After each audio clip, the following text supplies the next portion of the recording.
আসসালামু আলাইকুম সুপ্রিয় শিক্ষার্থী বন্ধুরা, এআর একাডেমির পক্ষ থেকে আপনাদের সবাইকে আন্তরিক শুভেচ্ছা এবং অভিনন্দন। আশা করি আপনারা সকলেই অনেক ভালো আছেন। তো আমাদের ধারাবাহিক আলোচ্য বিষয় ছিল how to determine debit and credit, অর্থাৎ ডেবিট এবং ক্রেডিট কিভাবে নির্ণয় করতে হয়। আমরা সেই বিষয়টি নিয়ে পূর্ববর্তী ক্লাসে আলোচনা করেছি। আজকে আমরা দেখব যে লেনদেন সমূহ বিশ্লেষণ করে কিভাবে হিসাব খাত বের করতে হয় এবং হিসাবের শ্রেণীতে বিভক্ত করতে হয় এবং সেগুলো থেকে আবার ডেবিট ক্রেডিট নির্ণয় করতে হয়, সে বিষয়টি নিয়ে বিস্তারিত আলোচনা করব এই লেনদেনগুলো সাহায্যে। তো সুপ্রিয় শিক্ষার্থী বন্ধুরা, আমরা পূর্ববর্তী ক্লাসে যা শিখেছি তা একটু আপনাদের মনে করিয়ে দিই। আমরা শুরুতেই দেখেছিলাম যে অ্যাসেটস, এক্সপেন্স অ্যান্ড ড্রয়িংস এগুলো যদি ইনক্রিজ হয় তাহলে ডেবিট হবে এবং যদি ডিক্রিজ হয় তাহলে ক্রেডিট হবে। অর্থাৎ সম্পদ, ব্যয় এবং উত্তোলন এগুলো যদি বৃদ্ধি পায় তাহলে হয় ডেবিট এবং এগুলো যদি হ্রাস পায় তাহলে হবে ক্রেডিট।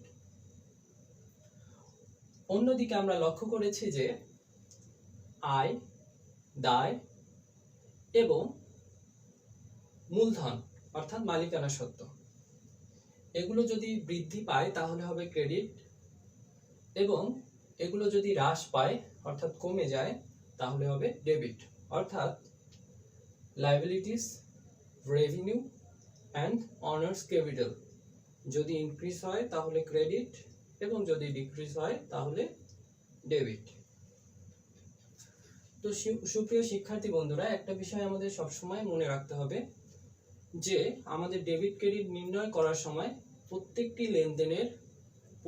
লেনদেনের ডেবিট এবং ক্রেডিটের টাকার পরিমাণ কিন্তু সমান হবে। ডেবিট এবং ক্রেডিটের টাকার পরিমাণ প্রত্যেকটারই সমান হবে। তো সুপ্রিয় শিক্ষার্থী বন্ধুরা, এবার আলোচনা করা যাক। আমরা 1 নম্বর লেনদেনে দেখতে পাচ্ছি যে কমিশন পাওয়া গেল 500 টাকা। এখন কমিশন যখন 500 টাকা পাওয়া যাবে তার মানে আমাদের নগদ অর্থ 500 টাকা বেড়ে গেল এবং এই যে টাকাটা পেলাম, কমিশন হচ্ছে এক ধরনের আয়। এখন দেখি একটা হিসাব খাত পেলাম কি, নগদ টাকা অর্থাৎ নগদান হিসাব বৃদ্ধি পেল, অন্যদিকে কমিশন আয়ও বৃদ্ধি পেল। আমরা জানি যে সম্পদ যখন বৃদ্ধি পায়, নগদ টাকা যেহেতু সম্পদ বৃদ্ধি পেলে হয় ডেবিট। অন্যদিকে আমরা লক্ষ্য করি যে কমিশন হিসাব হচ্ছে একটি আয় হিসাব, আয় যদি বৃদ্ধি পায় তাহলে আমরা জানি যে ক্রেডিট। 2 নম্বর লেনদেনটি দেখি। 2 নম্বর লেনদেনে বলছে চেক মারফত ভাড়া প্রদান 1500 টাকা। চেক মারফত ভাড়া প্রদান 1500 টাকা। যেহেতু চেকের মাধ্যমে ভাড়া প্রদান করা হয়েছে তার মানে লেনদেনটি হয়েছে কিসের মাধ্যমে? ব্যাংকের মাধ্যমে।